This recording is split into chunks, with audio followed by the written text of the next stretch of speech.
Winter doesn't create monsters, it reveals them. There are survival stories that inspire people, and then there are the ones quietly locked away because they prove something no one wants to admit. When civilization disappears, so do its rules. Buried in sealed 19th century county archives is the record of a settlement that didn't just starve, it reorganized itself around hunger. A town that learned the difference between dying and feeding. And once it learned, it never forgot.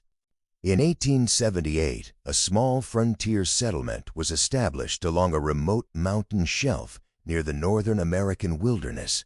It wasn't meant to grow large, just families seeking land, hunters chasing game, laborers escaping crowded towns. They named it Gravesend Ridge. 39 residents built cabins along the slope, one general store, one shared smokehouse, one supply trail carved into the mountain connecting them to civilization.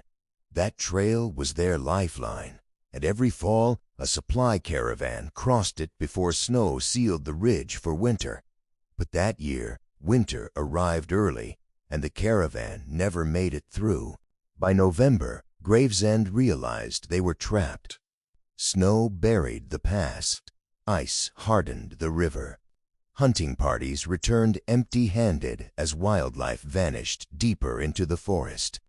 Food was rationed brutally, bread reduced to scraps, soup stretched with bark, livestock slaughtered early, leather boiled for nutrients.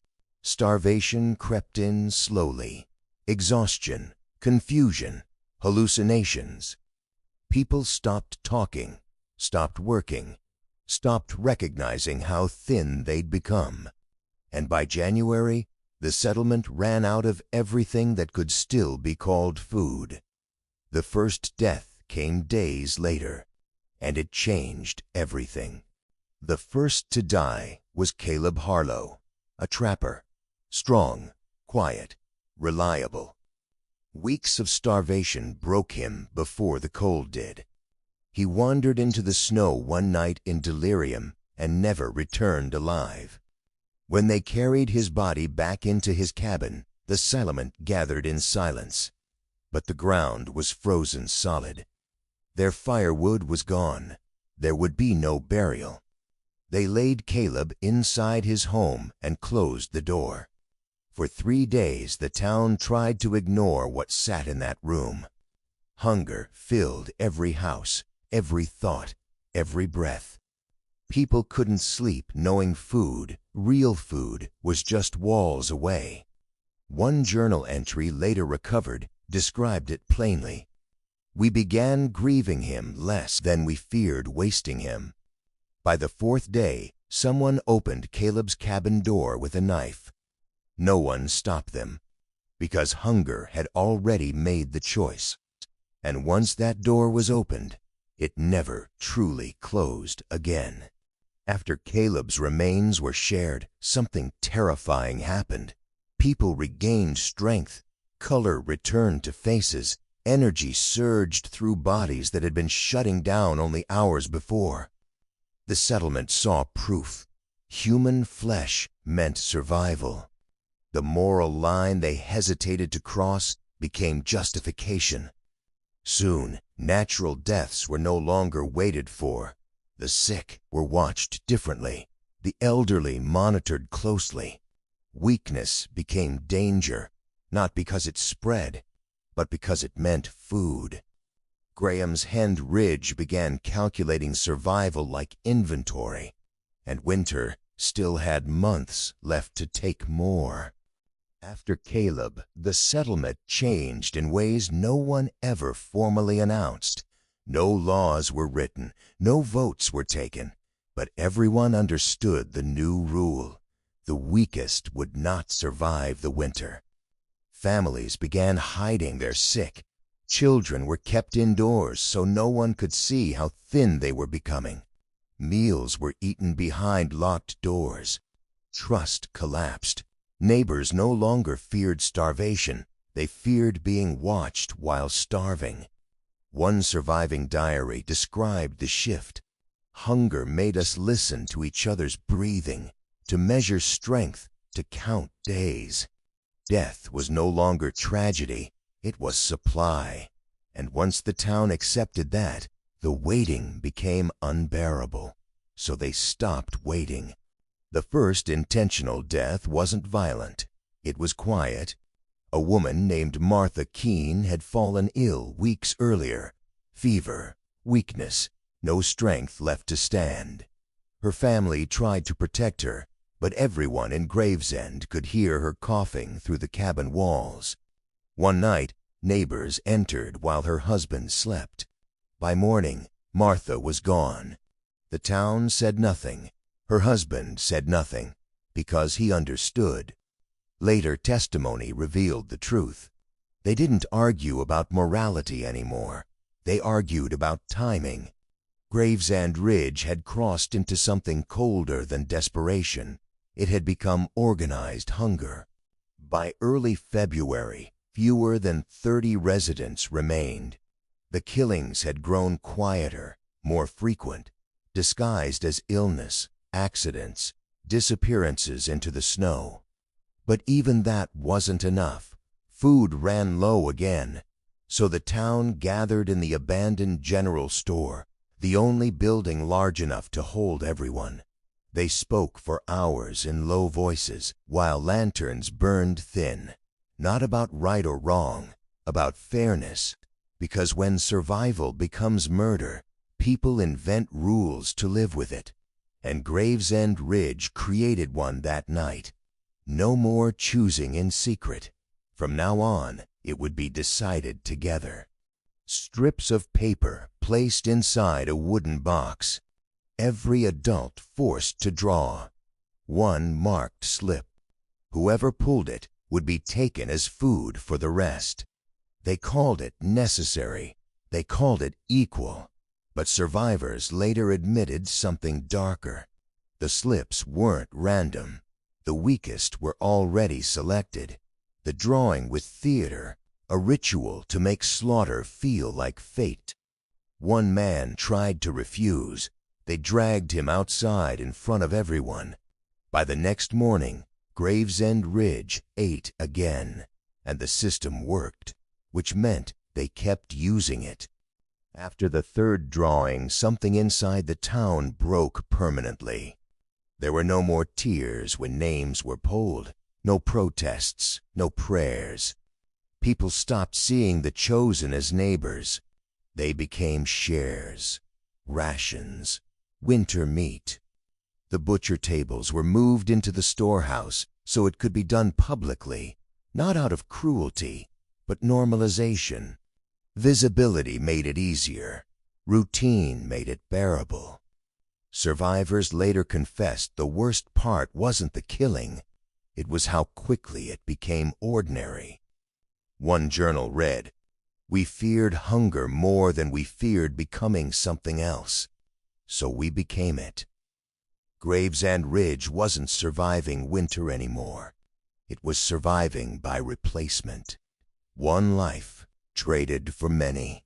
Again and again.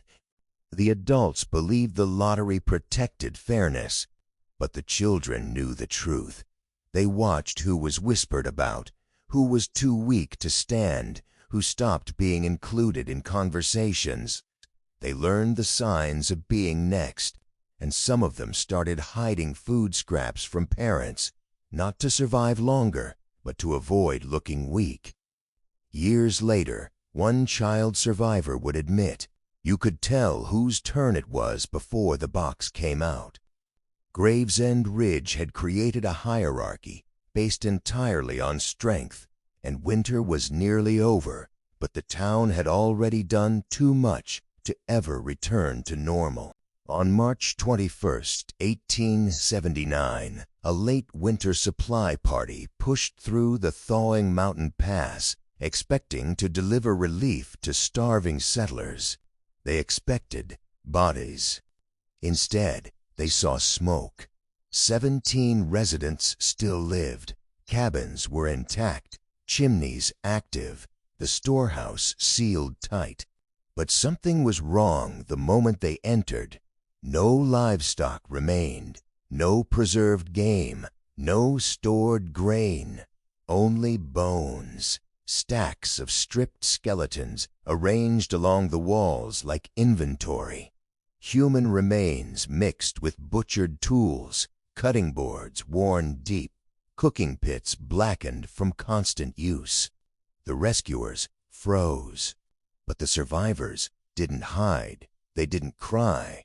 They calmly explained what they had done to survive, who had died, who had been chosen, who had been eaten, like they were listing supplies that ran out, not people. One rescuer later testified, they spoke about it the way farmers talk about slaughtering animals before winter. Gravesend Ridge hadn't been destroyed. It had adapted. Within days, county officials sealed the settlement. Public cause, starvation tragedy. Private classification, recorded in restricted archives. Collective survival cannibalism with organized selection ritual. Every structure was burned to the ground. Gravesend Ridge was removed from official maps before the year ended.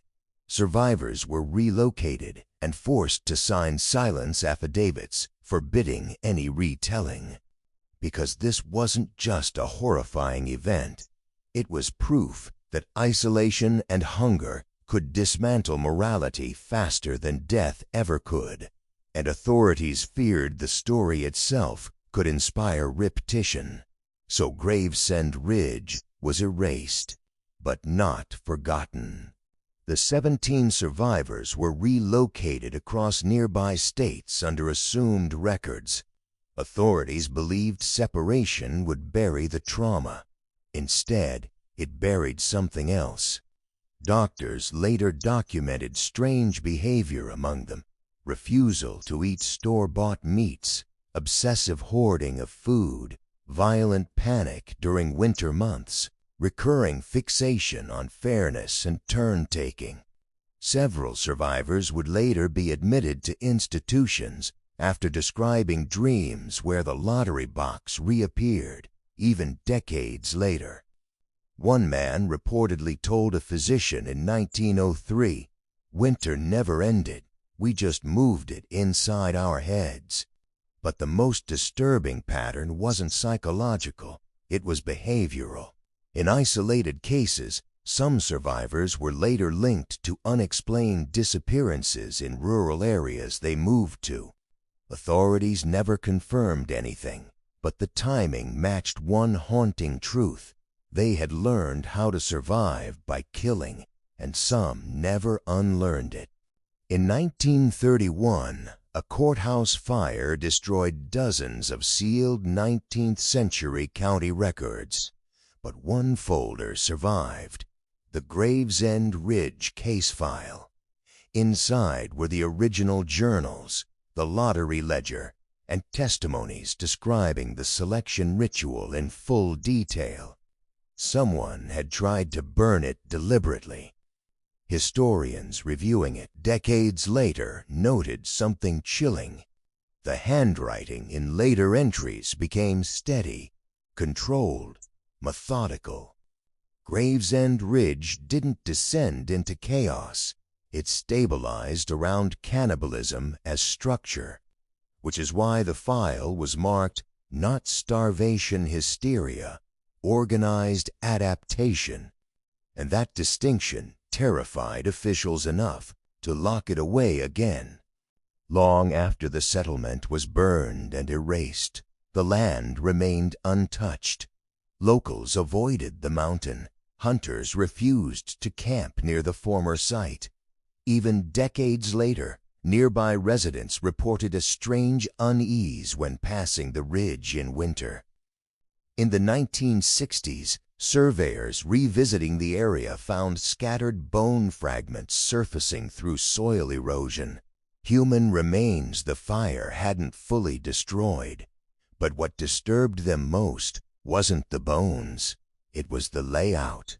The remains were concentrated around what had once been the storehouse, the place where the lottery was held, where the killings happened, where the town learned to feed, as if the land itself remembered exactly where Gravesend Ridge crossed the line. The site was quietly sealed from development. No marker, no warning, just wilderness covering a history that still sits beneath the snow. Gravesend Ridge was never officially acknowledged in American history because it didn't fit the narrative of resilience.